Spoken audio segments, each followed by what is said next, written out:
Ya estamos grabando, entonces bienvenidos a la sesión del día de hoy, 13 de mayo. Entonces vamos a empezar nuestra sesión en línea y vamos a empezar a hablar de varias cosas, ¿de acuerdo? Entonces, empecemos.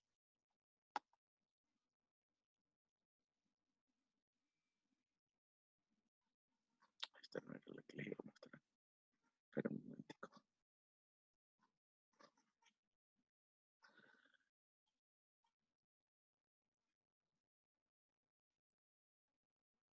Venga un segundito que abrí el material que no era.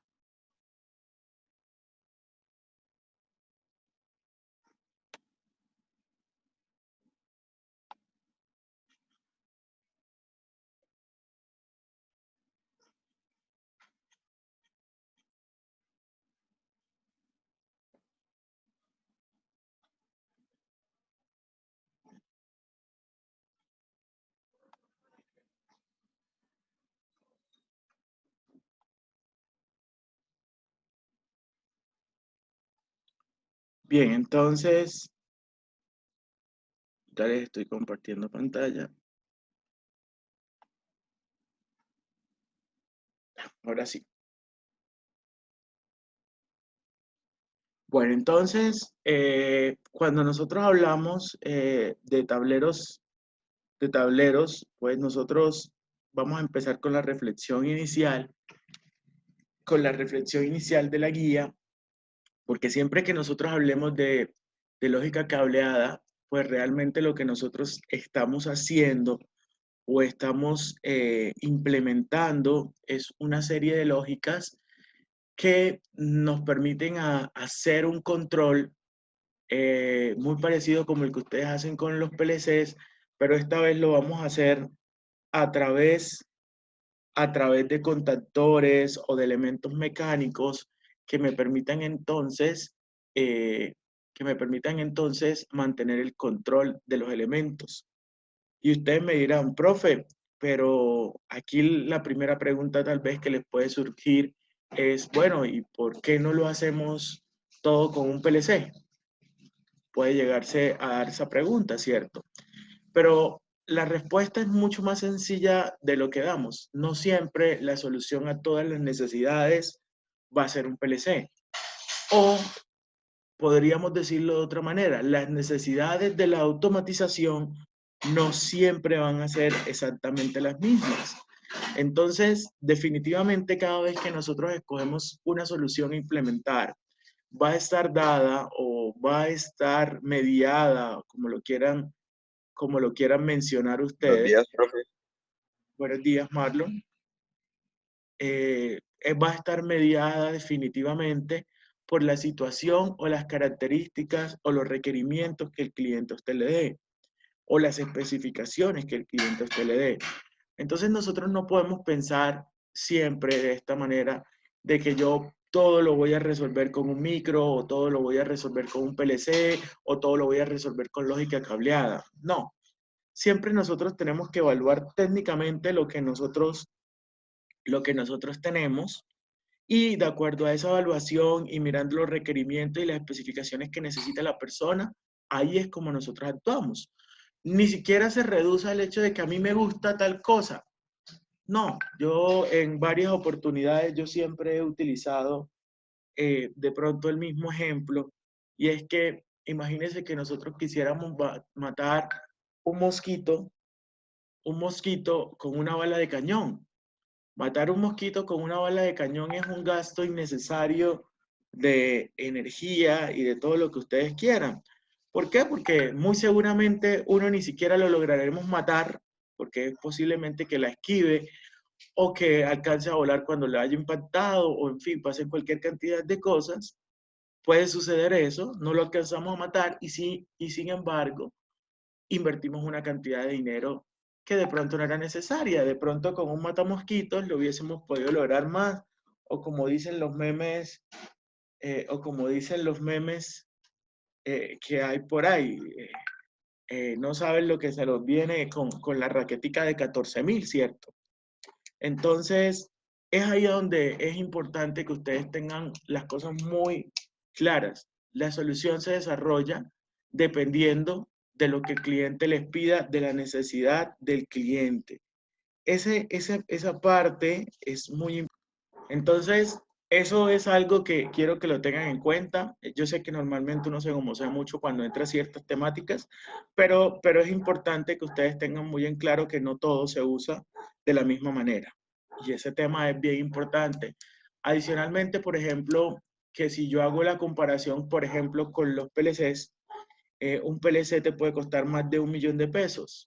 De pronto, con una solución que es mucho más pequeña, te salga más económico. Entonces, eso es lo que nosotros tenemos que ver, cuánto dinero tenemos disponible para realizar nuestro proceso de automatización. Entonces, insisto en lo mismo, son más que opciones y cada opción se escoge dependiendo de lo que es. ¿Vamos claros, muchachos? Niños. Sí, señor. Sí, señor. Yo siempre les pregunto porque es que en muchas ocasiones sucede que a mí se me cae el internet o cualquier cosa, no me están oyendo y uno sigue hablando normalito. Entonces, porfa, tratemos de, cuando les pregunte. Entonces, como nosotros vamos a hablar de instalaciones eléctricas, la parte de contextualización del aprendizaje que nosotros vamos a mirar va a estar basada en conceptos básicos de electricidad. Ojo que aquí ya van a aparecer otro tipo de conceptos que necesariamente nosotros debemos de ir también apropiando, que de pronto en algún momento ya los tocamos, pero ahora pues seguiremos ahondando algunos, otros serán completamente nuevos y así pues nosotros iremos trabajando, ¿de acuerdo? Entonces, recordarles que entre las consideraciones, primero vamos a hablar de generación de energía eléctrica, ¿no? Y eso como que nos permite ahondar un poco más los conocimientos. Entonces, cuando nosotros el término o la palabra clave para todos nosotros en este cuento son dos, ¿cierto? Y recuerden que siempre que hablamos de electricidad, nosotros vamos a encontrar dos palabras claves que cuáles son voltaje y la otra es corriente, ¿cierto?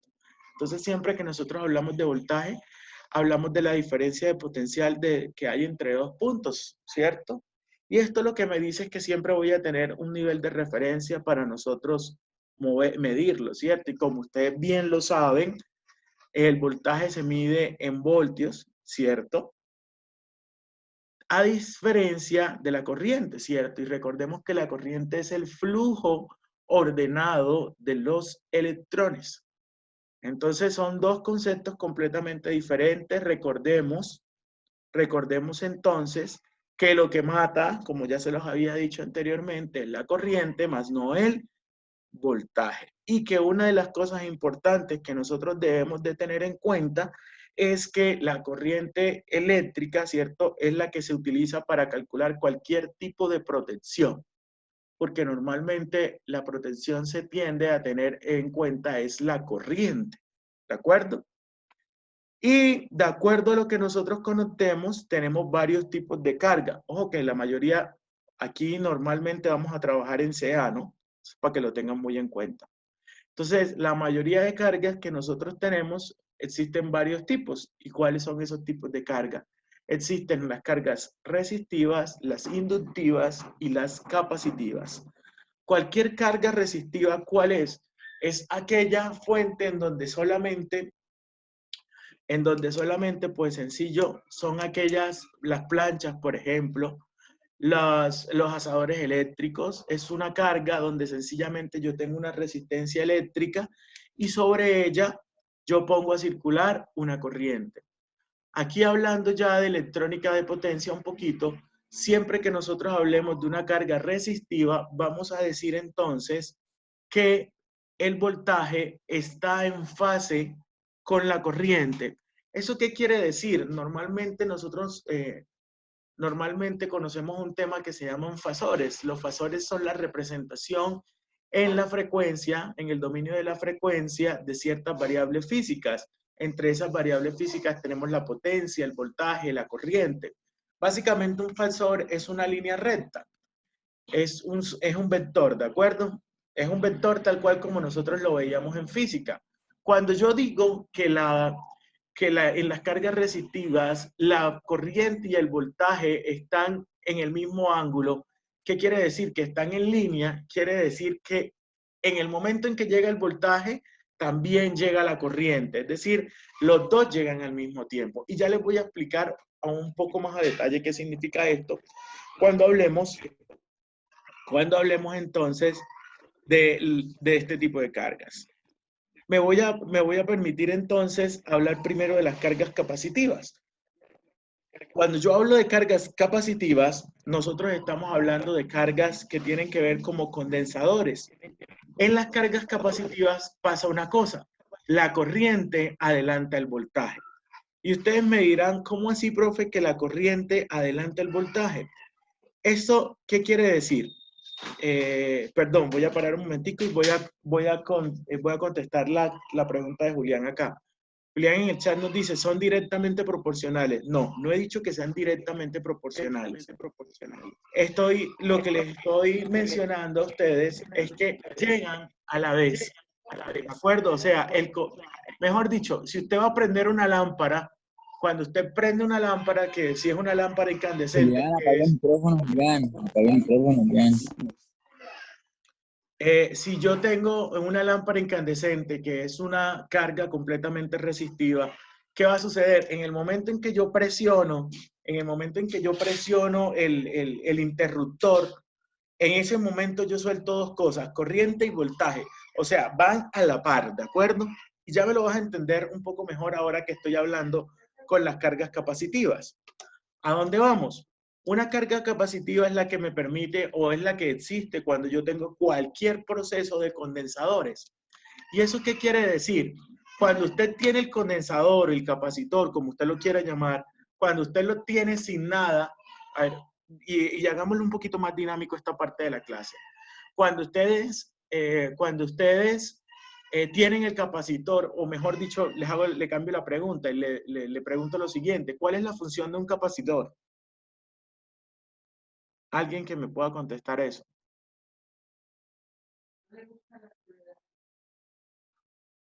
¿Cuál será la función de un capacitor, muchachos?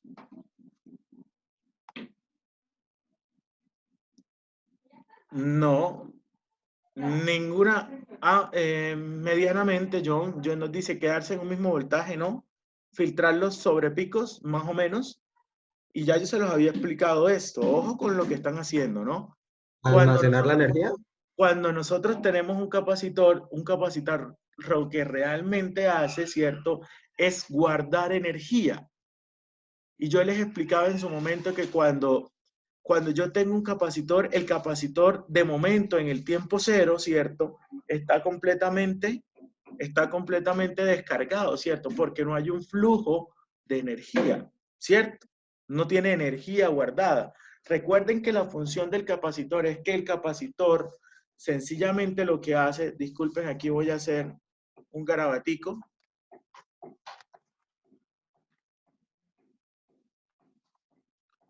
Entonces, aquí lo que nosotros tenemos es que, discúlpenme que me va a quedar algo choneto, pero bueno.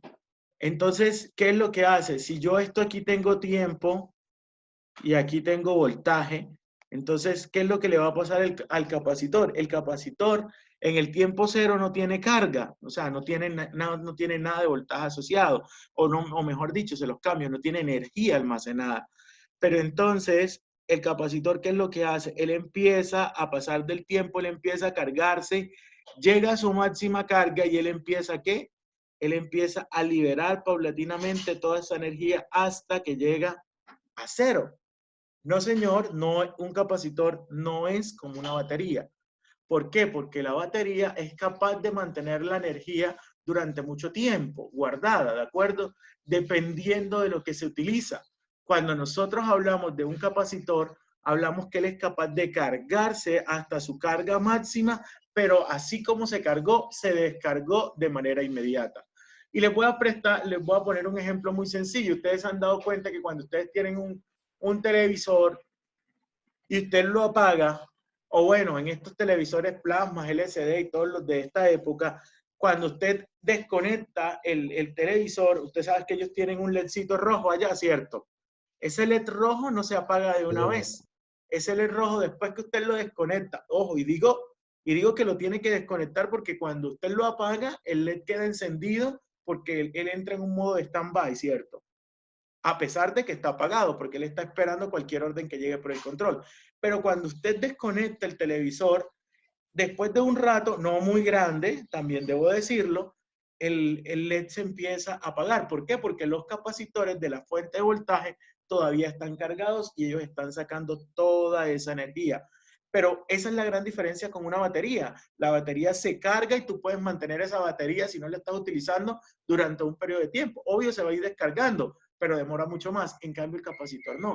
El capacitor, así como se carga, así se descarga. Pero bueno, siguiendo con lo que nosotros estábamos hablando, entonces les mencionaba yo a ustedes que en cualquier carga capacitiva que nosotros tengamos, nos va a suceder que la corriente está adelantada al voltaje.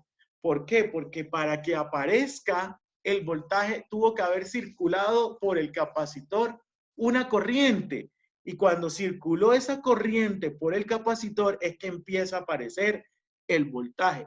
Por eso siempre vamos a decir que cuando yo tengo un capacitor, la corriente adelanta el voltaje. Es decir, tiene que pasar corriente primero por el capacitor para que recuerden que la corriente es el flujo ordenado de electrones, ¿cierto? Y los electrones tienen una carga. Y el capacitor, ¿qué es lo que hace? Guardar esa carga eléctrica. Entonces, primero tengo que hacer fluir los electrones por allí para que empiece a aparecer la carga, ¿de acuerdo?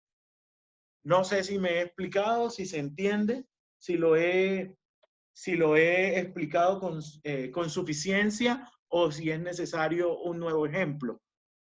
Profe, Señor. ¿Puede dar otro ejemplo, profe? Sí, claro. el capacitor cuando se descarga vuelve e inicia otra vez a cargarse y a descargarse. Sí, ¿Un señor. ciclo? Él siempre va a tener flujos de carga y de descarga. Entonces vamos a utilizar un ejemplo mucho más coloquial a esto.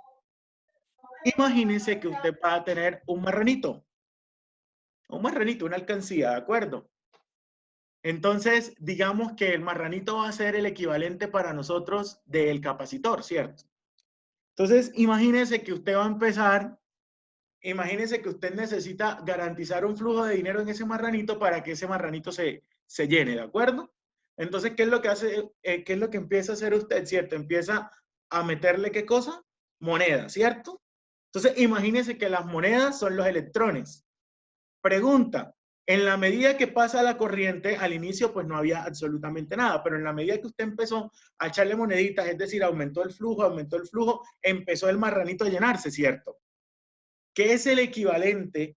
Que cuando yo paso los electrones por el capacitor, él empieza a guardar una carga. Lo que es para el marranito, empezar a guardar platica. ¿Me explico mejor todavía?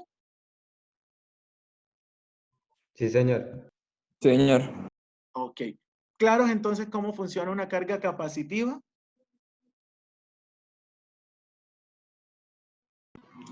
Profesor. Señor. Profesor, y bueno, pero, o sea, la descarga cuando se apague la fuente o queda ahí guardada si está prendida la fuente.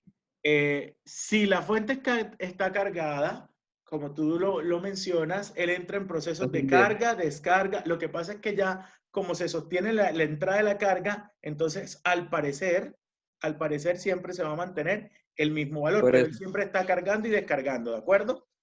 Ahora, ¿Hasta hago que otra no se apague? precisión. ¿Perdón? Que si hasta que no se apague. Cuando se apaga es que él se descarga ya por completo, Eso se es lo que vuelve a quería hacer. saber. Pero hago una aclaración de lo que decía John hace un momento. ¿Qué hace el capacitor? El capacitor a mí lo que me permite es filtrar. Sí, efectivamente un capacitor filtra. ¿Por qué? Porque imagínese que si yo, como el capacitor llega a su máxima carga y él trata de mantener siempre esa carga, ¿cierto? Es decir, que él siempre trata de mantener su pico de voltaje. ¿De acuerdo? Entonces, ¿qué va a suceder con ese pico de voltaje? Digamos lo que... por favor, hay alguien que tiene el micrófono abierto, seamos tan amables y lo apagamos. Entonces, ¿qué es lo que él va a hacer? Él va a hacer esto, pero él vuelve a cargar, ¿cierto? Pero, ¿por qué el capacitor es capaz de filtrar? ¿Por qué el capacitor es capaz de filtrar los picos de voltaje? Porque yo le puedo meter lo que yo quiera, pero él no va a pasar de este voltaje que he definido o que mejor dicho, que el capacitor tiene como voltaje pico. Él no se puede pasar de allí, ¿de acuerdo? Entonces, ¿qué es lo que él hace? Él lo absorbe y sigue liberando la misma cantidad de energía. Por eso es que los capacitores se utilizan para disminuir los rizados. Los rizados son todas esas perturbaciones en las entradas, ¿de acuerdo? Entonces, normalmente, ¿para qué me sirve? Él me sirve para compensar energía reactiva, ¿de acuerdo?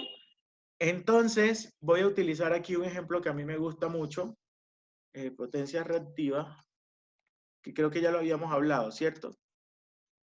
Potencia reactiva, y lo vamos a entender con la mejor forma como se entiende la potencia. Cuando nosotros tenemos la potencia, ¿cierto? La potencia total es lo que nosotros normalmente conocemos como un triángulo de potencias. ¿Qué quiere decir el triángulo de potencia? Que la potencia total que yo tengo tiene dos partes fundamentales, que es la potencia reactiva y la potencia real. ¿Eso qué quiere decir? Y lo vamos a ver en el vaso de cerveza. Si yo tomo un vaso y agrego una cerveza, ¿cierto? Una parte de esa cerveza va a ser ¿qué cosa? ¿Va a ser qué? Va a ser líquido, pero el resto de la cerveza va a ser ¿qué? Va a ser espuma, ¿cierto? Entonces, cuando nosotros hablamos de la potencia,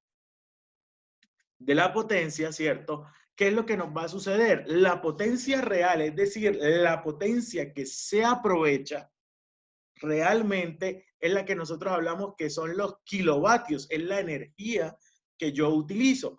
Pero también aparece una potencia que es una potencia reactiva. ¿Y esa potencia reactiva qué es? Es energía que se pierde. Si usted se da cuenta, usted si se toma la cerveza y si usted se toma la espuma, ¿cierto? Pues no está tomando cerveza, está tomando espuma. Entonces, esa parte de la espuma es lo que nosotros conocemos como potencia reactiva. Y esa potencia reactiva se mide en kilovatios. Ahora, el total de la potencia, es decir, la combinación de la reactiva con la real, eso se mide en kilovolts amperios. ¿Por qué? Porque realmente la potencia es la multiplicación de ¿quién? Del voltaje por la corriente, ¿de acuerdo? Entonces, pues sencillamente lo que yo voy a tener sin ninguna duda, ¿de acuerdo? Es que la potencia está configurada por los dos. Ah, profesor, o sea que yo solamente puedo pedir al servicio de la electrificadora que solamente me vendan potencia real. No, eso es imposible. La potencia siempre tiene, así como la cerveza siempre genera espuma, así la potencia que a ti te venden en la parte de generación siempre te va a entregar a ti, te va a entregar potencia reactiva. Pero, ojo, esas potencias reactivas que son como impurezas que lleva la red, que no, energía que no se utiliza, también nos las cobran en el servicio de energía. ¿Vamos claros, muchachos? Ahora Sí, voy a hablar entonces de las cargas inductivas.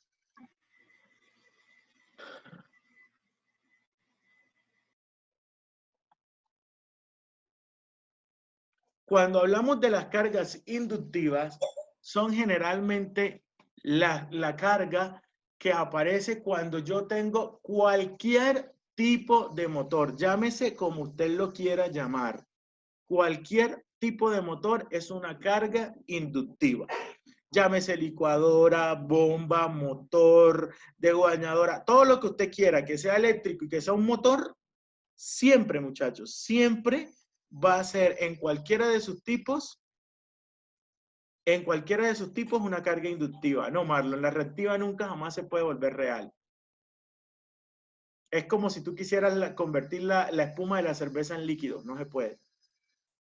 Bien, entonces... Pero la espuma cuando se deja un rato se convierte en líquido, ¿no? No se convierte en líquido, se Ay, evapora, pero no papá. contar.